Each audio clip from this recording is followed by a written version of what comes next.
সকালে তো চা খাবো, চা খাওয়ার হয়নি, এখন চা করে নিয়ে আসলাম খুব ভালো করে, মানে আমি যেভাবে খাই গোলমরিচ, লবঙ্গ, আদা সব কিছু দিয়ে। আর রাত্রে তো রান্না বান্না করতে হবে, সব কিছু এই যে কেটে ধুয়ে রেডি করে রাখছি।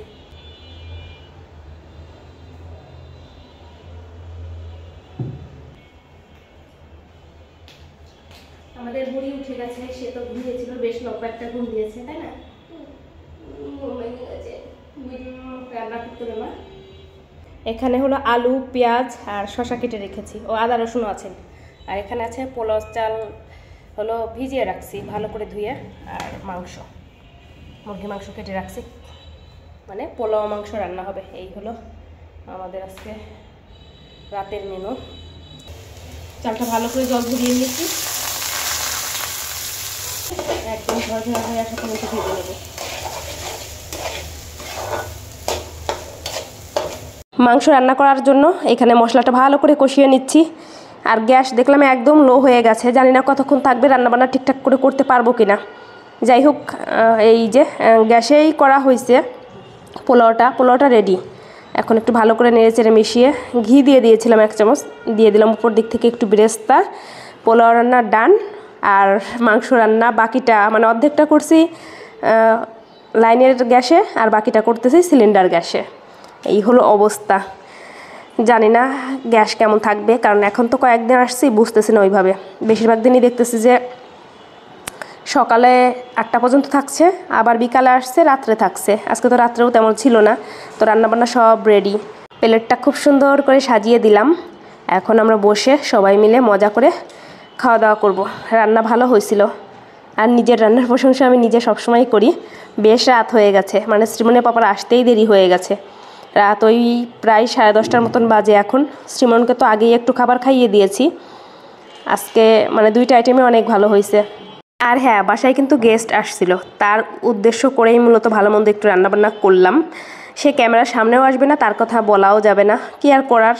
নতুন বাসা আসতে না আসতেই অতিথি আসলো, বেশ ভালো লাগলো, কারণ অতিথি হলো নারায়ণ, আর তার উদ্দেশ্য করে রান্না করেছি, তার ভালো লেগেছে, এটাই হলো সব থেকে বড় কথা। কেমন আছেন সবাই? সকাল সকালে একদম কিচেন থেকেই ব্লগটা শুরু করলাম। এখনই সকাল 8:30টার মতন বাজে। আজকে অনেক আগেই উঠেছি, মোটামুটি রান্নাবান্না অনেকটাই হয়ে গেছে। এখানে একটা হলো সবজি বসিয়েছি, মিক্সড কয়েক রকমের সবজি দিয়ে আর পালং শাক দিয়ে, প্রায় হয়ে গেছে। আর ভাত হয়ে গেছে, আলু সিদ্ধ দিয়েছি সাথে। এই হলো সকালবেলার আমাদের মেনু। বেশি করে কাঁচা মরিচ, পেঁয়াজ, সরিষার তেল দিয়ে করলাম আলু ভর্তা। গরম গরম ভাতে আলু ভর্তা হলে কিন্তু বেশ ভালো লাগে, তাই না? তো রেডি, এখন শ্রীমনের পাপাকে খাবার দিয়ে দেবো। 3জনের জন্য রেখে দিলাম, একটা ঝাল ছাড়া, 2টা হলো ঝাল। নাও খাবার রেডি, এখন খাবার খাও। অনেকদিন পর আলু সিদ্ধ দেওয়া হয়েছে, তাও অনেক ঝাল করে মাখাইছে। কেমন হয়েছে? ওই ঝাল তো হয়নি, আর ঝাল দেওয়া যাবে না, 3-4টা মরিচ দিছে। সবজি নিয়ে আসছি, নিয়ে আসি। সবজির কালার সুন্দর হয়েছে। এখন হলো মানে আমাদের যে গেস্ট, সে খাবে একটু বেশি চিনি, আমি তো আবার চিনি ছাড়া চা খাই।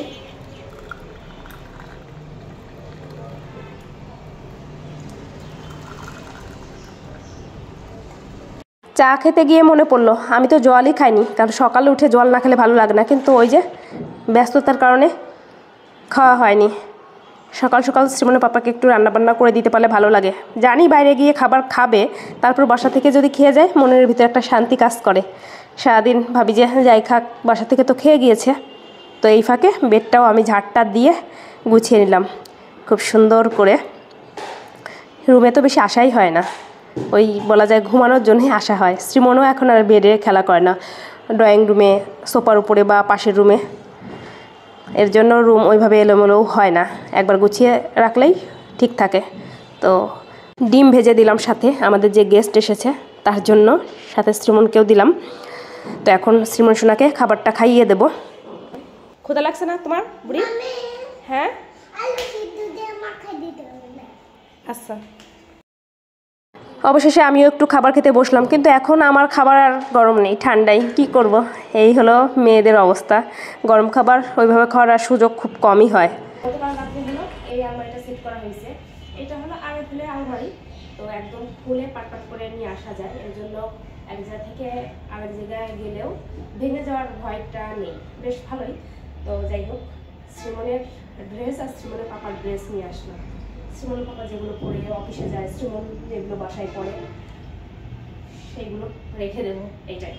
আর ওই আলমারিটা ধরতেছে না, কথা হলো এটা তো নিয়ে আসলাম। আর এই সাইডটা একদম এলোমেলো, দেখতে বাজে লাগতেছে, একটু গুছিয়ে নেবো সুন্দর করে। এই কোনো বিষয় এখন ভালো করে মুছে টুছে রাখছি।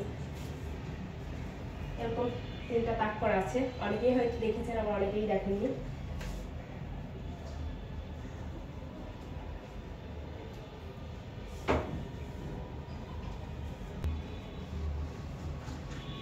যখন বাড়ি থেকে আসি, আসার সময় মা তোর সাথে কত কিছুই দিয়ে দিয়েছিল, তার ভিতরে নারকেলটাও দিয়ে দিয়েছিল। তো নারকেলের উপরে হলো খোসা ছিল, তো খোসা থাকলে কি হয়, মানে সিলে দেওয়ার পর হালকা হালকা খোসা থাকলে বেশ কিছুদিন ভালো থাকে। তো ওই বাসায় তো ভাঙার সুযোগ হয়নি, আর ভাঙলেও একটা নারকেল পিঠা বানালেও আমরা 3 জনে একা খেয়ে শেষ করতে পারবো না, তো আর ভাঙা হয়নি। আমি ভাবিনি যে এতদিন ভালো থাকবে, তো আজকে ভেঙেছিলাম। এই যে ঠিকঠাকই আছে, তো এখন ভাবছি পুড়িয়ে রাখবো। আর যেহেতু রান্নাবান্না হয়নি, আর এখন রান্নাও করতে হবে, 4টার বেশি বাজে মনে হয় বিকাল। এবার তো শীত চলে গেল, তেমন পিঠাই খাওয়া হলো না। ওই একবার বাবার বাড়ি থেকে খেয়ে আসছে একটু, শ্বশুর বাড়ি থেকে। বাসায় তো ওইভাবে বানানোই হয়নি, একদিন বানিয়েছিলাম এই আর কি। যদি বাসাতে একদম ভালোভাবে শিফট হতে পারতাম আগে, তাহলে বেশ কয়েকবার পিঠা তৈরি করতাম। নারকেল তো বানানো হয়ে গেছে, আর বেশ অনেকটাই হয়েছে। পুলি পিঠা বানালেও 2 দিন খুব ভালো করে হয়ে যাবে, ভাপা পিঠা খাওয়া যাবে ইচ্ছা করলে একদিন। এখন এই যে এই বক্সে করে রেখে ডিপ ফ্রিজে রেখে দেবো। এই জুস এই সবার বাসাতে মানা করবো, বাসায় আনা হয় না, মাঝে মধ্যে দেখা যায় কেউ আসলে নিয়ে আসে বা অত বায়না করে। রান্না করবো হলো রুই মাছ, তার সাথে হলো ধনিয়া পাতা ভর্তা করবো, দুধ বসিয়ে দিয়েছি।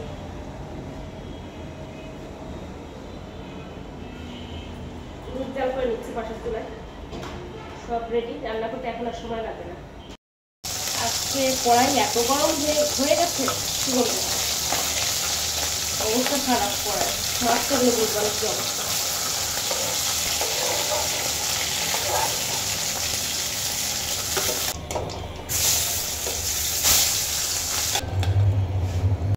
কাঁচামরিচের রান্না তো কালার ওরকম ভালো আসেনি, না হলো কিছু আর করার নেই, কারণ সপ্তাহের 7 দিনের দেখা যায় 5 দিনই এরকম কম ঝাল বা কাঁচামরিচ দিয়ে রান্না করা হয়, ওই 1 দিন বা 2 দিন বেশি ঝাল করে কোনো কিছু রান্না করা হয়। ভাবছি এখন থেকে এরকমই করব, কারণ আগে অনেক বেশি ঝাল খেতাম। শুকনো মরিচের ঝালটা মূলত কমিয়ে দিয়েছি, কাঁচামরিচের ঝাল ঠিকঠাকই খাওয়া হয়।